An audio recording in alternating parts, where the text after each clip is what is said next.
Welcome back to Coffee and Conversation. And in case you hadn't noticed, we have company here. And come here. Come on. Say hello. Say hello. Yeah. Okay. I have to tell you what's going on for Audie. Colleen sent me a Halloween present, and it's right here at my feet. Now, when I opened it up, and I'm not going to be opening it up on camera, I didn't know what it was when I opened the box. When I got it out, I realized, so I left it outside on the patio, thinking, oh, Audie's going to be all over this. But then I forgot it was out there and let Audie out. Immediately, of course, he jumped all over the box. So I go out, I get the box, I bring it back in. Naturally, Audie had to follow the box back in, and it's here at my feet. So, yes, Audie knows this is for him. So that's why he is all over me right now, in the hopes of being able to play in that box with his new goodie. So when we come back, I'm going to show you what Colleen got for Audie, and also what Audie got for Colleen, because ordinarily you don't get a chance to see anything that goes from our house to her house, but you're going to get a chance this time because it's not packed up yet. Okay, so we will be back in 22 seconds.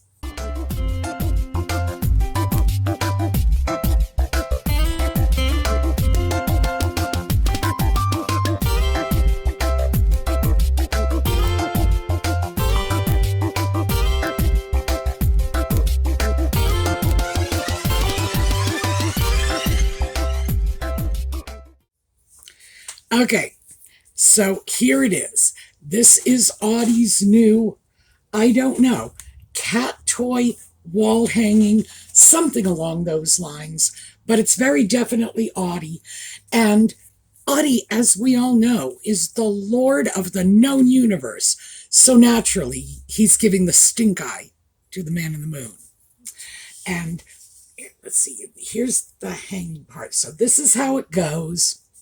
I have absolutely no idea where I am going to put this. But Audie knows this is for him. So thank you, Colleen. And now let me show you what Audie got for her. Audie knows that Colleen loves his personal holiday because being a black cat, Halloween is his holiday. So he got her some lovely dish towels. This is beautiful. And of course, remember, Audie got that new tartan collar, so we have to celebrate with tartan dish towels. Wait, there's more. These are the rest of the dish towels with Audie. That's what he looks like at 2 a.m. when he's screaming to get me out of bed. Just so you know. You think he's a sweet little kitty. That's what I get at 2 a.m. And of course, the second towel, these are heavier, thicker, is just the orange and black stripes. More.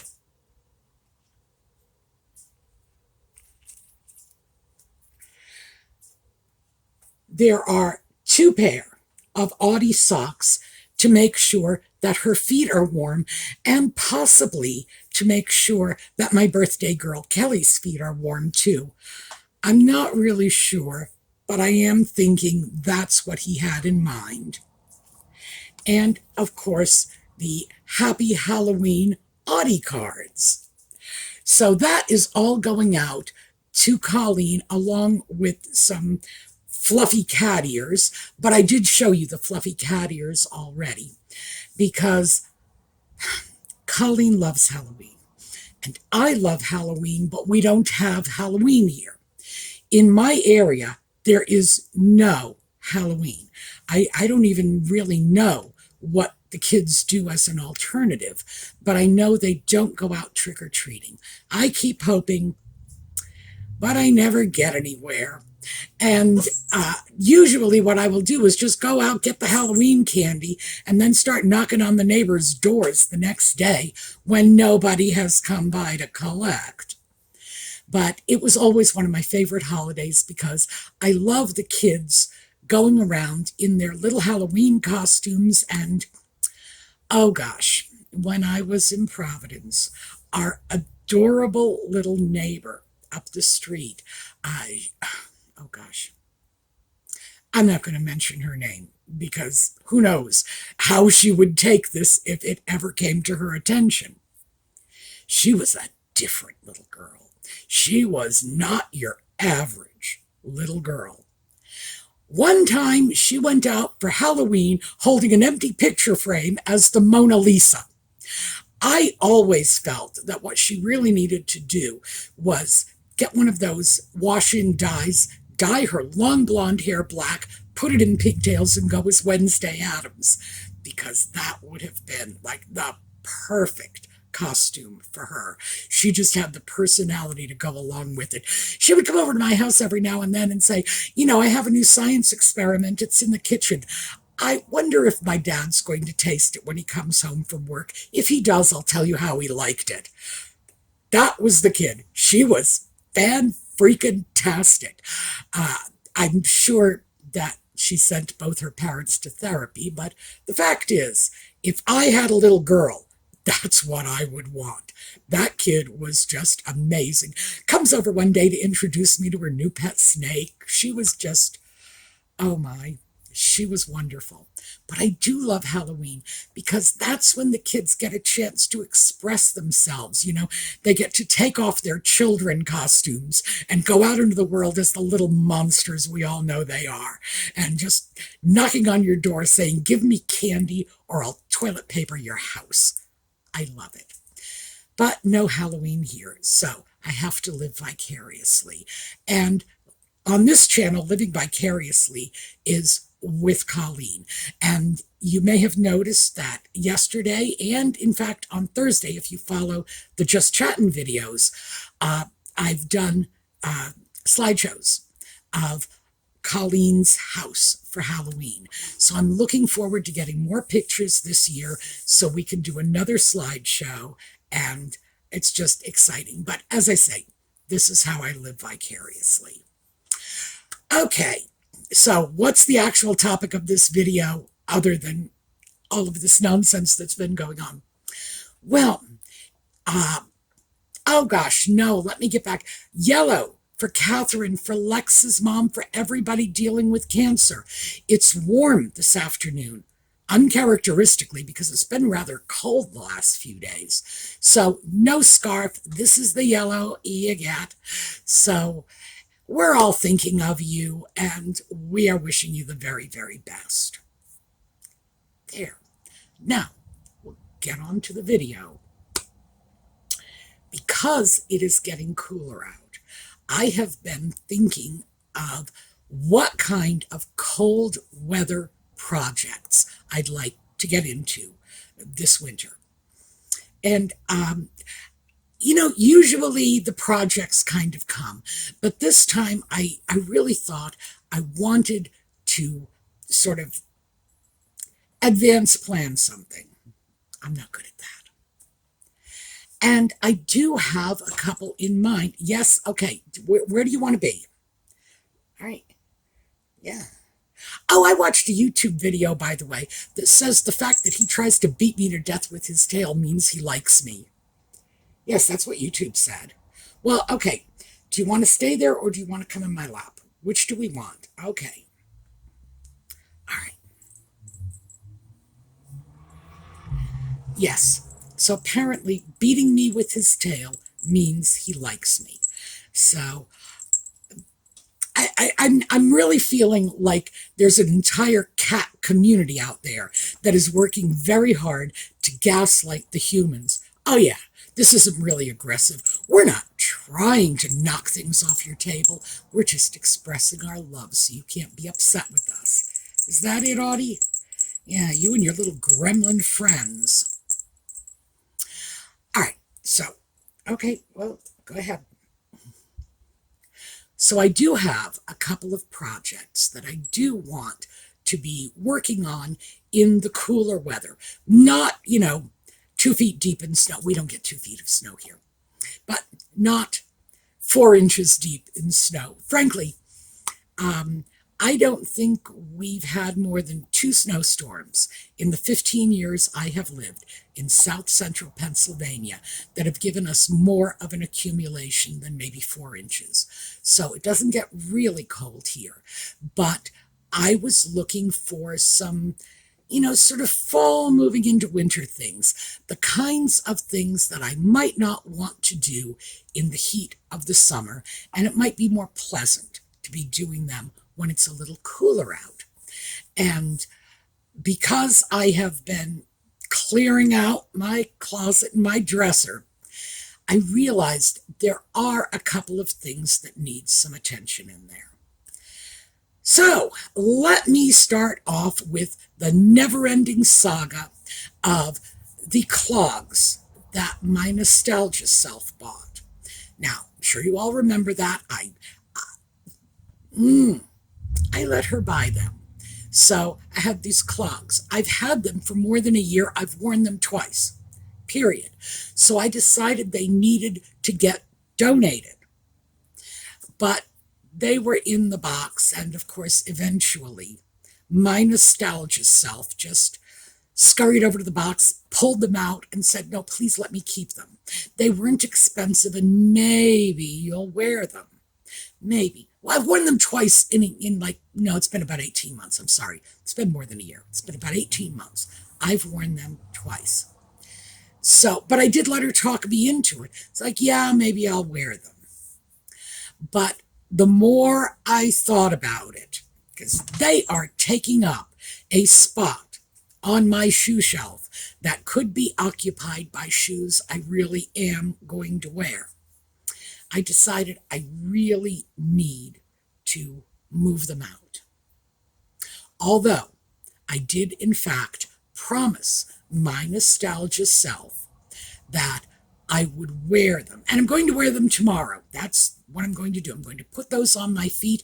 I'm going to go out. I am going to wear them. Maybe it will occur to her that, my clog wearing days are long past. But nevertheless, giving them their one final hurrah before they go into a donation box, which I'm sure is what's going to happen. And the reason I'm sure it's going to happen is because I went out and bought my nostalgia self another pair of shoes. So actually, they are right here, and these are destined to be one of my cool weather projects. So,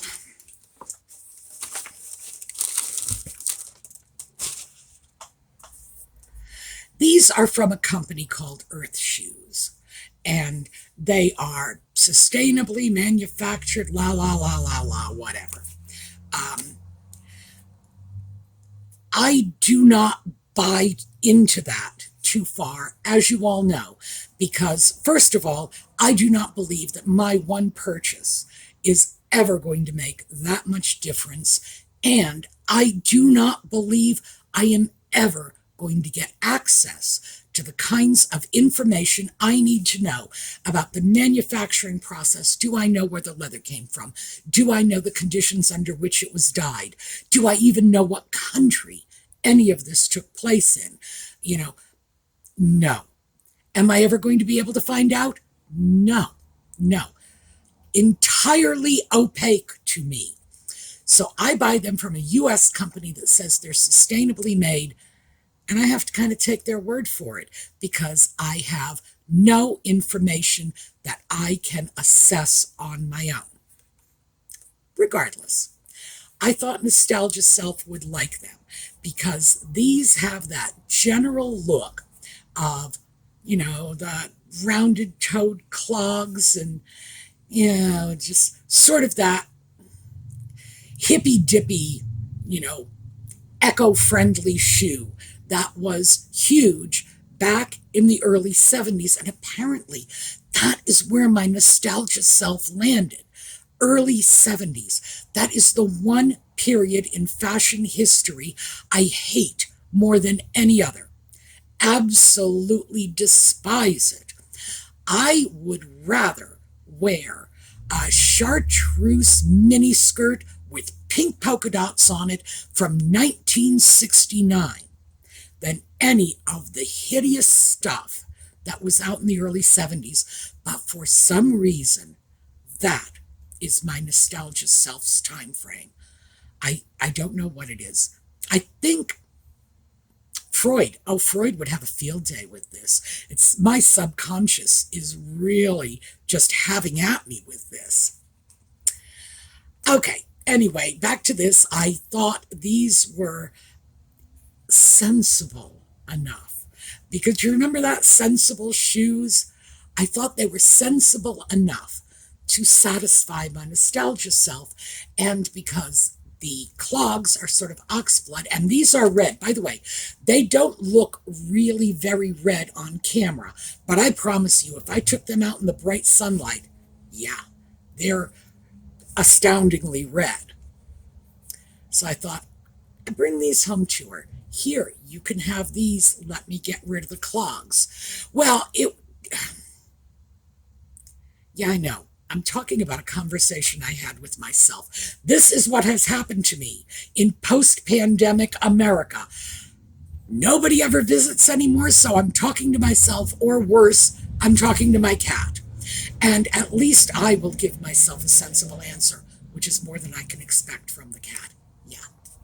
So anyway, I'm negotiating with Nostalgia Self, who did insist I give them a try at least once before I make the decision. So what I have here is a pair of red shoes. So here's the project. I do not want to dye these shoes, but I would like to change the color. And for that, I am going straight over to menswear for my inspiration. Although as red as this shoe is in bright sunlight, is not really a popular color for men's shoes. The shade of red you see here indoors in low light actually is. This is not at all unusual. In fact, it easily falls into the category of a classic menswear shoe color. Oh, which means all of my menswear shoe knowledge will come to bear in changing the color of these. I'm not dyeing them. What I thought I would do is simply burnish the toe and the heel, because let me hold these up close so you can see. The toe is smooth, and then we start getting I don't really want to say a pebbled finish. It's not quite a pebbled finish, but close to it as we move up the vamp. Same thing on the back. The heel is smooth, and then around here we start getting that texture. So I thought I would simply burnish them up with either black or dark brown. I think I'll start with dark brown. And just turn them into that sort of burgundy brown color that is so popular in menswear. Oh, and by the way, it has been popular in menswear for 50 years. So I'm not sort of flowing with a trend here. I'm actually sticking with a very established shoe color and doing it with the burnishing of the patina on the toe and the heel, I think will be enough to take the edge off this very, very red color, which is not useful in my wardrobe because, quite frankly, I don't have a lot of red in my wardrobe. Red is not one of my neutrals. Red is like, it's an accent color, but I think I have 2 tank tops in red. Or maybe I have a tank top and a t-shirt. That's it. I do not have a red heavy wardrobe. And even at that, I don't think those are the right shade of red. So is red appropriate for my wardrobe? No. But if I burnish the shoes and turn them into that sort of mahogany color that you see in men's shoes, yeah, I think I could really get plenty of use out of it, because that will go very nicely with brown and navy. It's going to spit at olive. So these will not be shoes I will wear with all of the multitude of olive in my wardrobe. But the browns and navies, yes. And of course, black, but black goes with anything. And there's very little black in my wardrobe anyway. So I thought that would be one of my cooler weather projects. Just doing a little experimenting, but it's just with shoe cream. No dyes, nothing permanent, just repolishing these shoes in such a way that I tone down the worst of the red, the most excessive of the red, and just enhance that whole colorway a little. Here's the thing. When I bought them, I thought I was buying this color. And inside it is. But when I take it out, it isn't. And I don't find it so disappointing. I want to send them back. I'm not even sure I can because they were on sale. But in any case, I don't want to send them back. I want to try to work with this and see if I can do this, if I can come up with another color that's going to be more accessible with nothing but a rag, a pot of shoe cream, and a brush. So, if you would like to see that, I'm more than happy to film the process. So, that was the first project I really think I need to get into, because I'm pretty sure that tomorrow, when I come back from shopping in those clogs, my response to Nostalgia Self is going to be, no, they gotta go. I just think I am indulging myself way too much on this issue. I really do. I think I need to put my foot down because, if I don't, good Lord, she's going to come back with avocado, green, and yellow jumpsuits next. Not happening. I hate early 70s fashion, and I'm not letting her suck me back into that vast wasteland. Number 2, I got a trench coat. This was very inexpensive, 100% linen. I picked it up on sale at Target. It was like $55. Nice piece. Well, a couple of months later, when the nice tan-colored trench coats were all sold out, and they had nothing left on the racks except the very same trench coat in white, and it was like 2/3 off.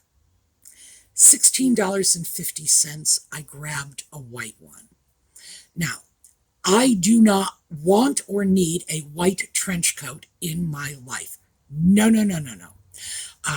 For one thing, I am too active with my hands. Much as I hate to admit it, it really is a blind thing. I stick my hands everywhere. If you're looking at it, I'm touching it. And so when I have anything long-sleeved and white, the cuffs are dingy in like an hour. And whatever it is, halfway through the day, I'm changing out of it, treating the cuffs with stain remover and throwing it in the wash. Long-sleeved white garments are just, they're not for me. That's all there is to it. They are just not for me. I abuse them. So, was I planning to keep this white? I don't know. I think at the time I was dazzled by that $16.50 price tag on a 100% linen trench coat. So now I'm thinking, I've got the tan one. I like it. It's very nice. Now I've got the white one, which is not suitable, and I need to dye it. So I thought that would be another project, dyeing this trench coat. And I've been researching how to dye linen, and there are certain specific dyes that work best for linen. But the problem is that when I start to look at what color I would like to dye this, I think I would like to dye it olive green. I think I'll get the most value in my wardrobe out of an olive green trench coat. Now, I know for a lot of people, it would be black. Oh, dye it black, you'll get your money's worth out of that. I don't wear black. Black is, it's not like I never, ever, ever wear black. I have a few things in my wardrobe that are black, but it's like a few, meaning, 4, maybe, probably not even. So would I really get a lot of value out of a black trench coat? I don't think so.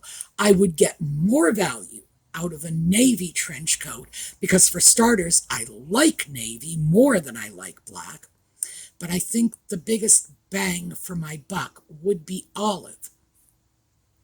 On the other hand, the tan trench coat goes perfectly well with olive. It really works with all of the ranges of brown and all of the ranges of green. So maybe I should go with navy instead. Maybe that would be the smarter move. All right, so I'm thinking that is my second project. Once again, here's the offer. Do you want me to film the process? Because I can do all of the research for you, figure out how to get it done, film it, you can watch it happen, and let me make the mistakes for you. By the way, that's always the best way. If someone else can make your mistakes for you, you've had a good day. So let me know what you think. Would you like to see a complete shoe color? Well, it's not going to be a complete shoe color change. It's going to be largely a shoe color change with nothing but shoe cream. In other words, totally reversible. If I don't like it, a little bit of saddle soap and I can get that right back off again. Would you like to see that? Would you like to see dyeing a trench coat, which is probably going to involve a trash barrel and doing it outdoors, mostly because they say you can do it in your bathtub. I am not throwing dye in my bathtub and hoping maybe it'll come out, because I have visions of the kind of bathtub ring you just see in your nightmares after something like that. So I think it will just go into a trash can outside, where there will be plenty of water, and we can see how well it works out. And I'm throwing this out to you. So yes, do you want to see this? The shoes are certainly going to become a project. As for the coat, yes, I think it has to become a project, but do you want to see it, and which color do you think? Do you think I should go with olive, or do you think I should go with navy? Because the more I think about it, see, I love being able to talk these things over with you. It's so clarifying for my thoughts. Because, I started this off with olive, that's it, no discussion. And just sharing it with you led me to conclude that maybe navy would be a better idea after all. Because, like I say, the tan trench coat will go perfectly well with all of the ranges of green in my wardrobe, along with all of the browns and beiges, that whole section of my wardrobe. The tan's fine. Maybe I ought to do something that will do better with the navy. Maybe I ought to do something that will do better with the bits of red and the shoes that are going to become sort of burgundy mahogany somewhere in there. Maybe that would be a good idea, because Lord knows navy does beautifully with red. So let me know what you think. This is where I'm at this point. And also, again, Let me know if you want to see this. If this is something that's of no interest to you, oh well, I'm going to do it. But if you'd like to come along for the ride, abso-freaking-lutely. Because you may have shoes that are just not working for you anymore, that might be working for you if they were a different color. You may have something in your wardrobe that matched everything you owned 10 years ago, but now, not so much. Maybe you'd like to dye it too. And as for the shoes, the research is already done. I know how to do that. But the dyeing, yeah, I'm perfectly willing to put the legwork into finding out how to best accomplish this. So, let me know. Now, we are going to take a look at a slideshow. Naturally, it's going to be one of Colleen's beautiful Halloween slideshows. And I hope to see you all next time. For those of you who join us for Just Chatting, 8 o'clock tonight. And when we get back together next weekend, I will tell you what happened with Nostalgia Self and those clogs, because I'm starting to think I need to go into therapy over this. This is a stupid pair of shoes that is dictating my life to me now. What's wrong with this picture? All right, that is what I have for you today. I will see you next time, and in the meanwhile, have a terrific day.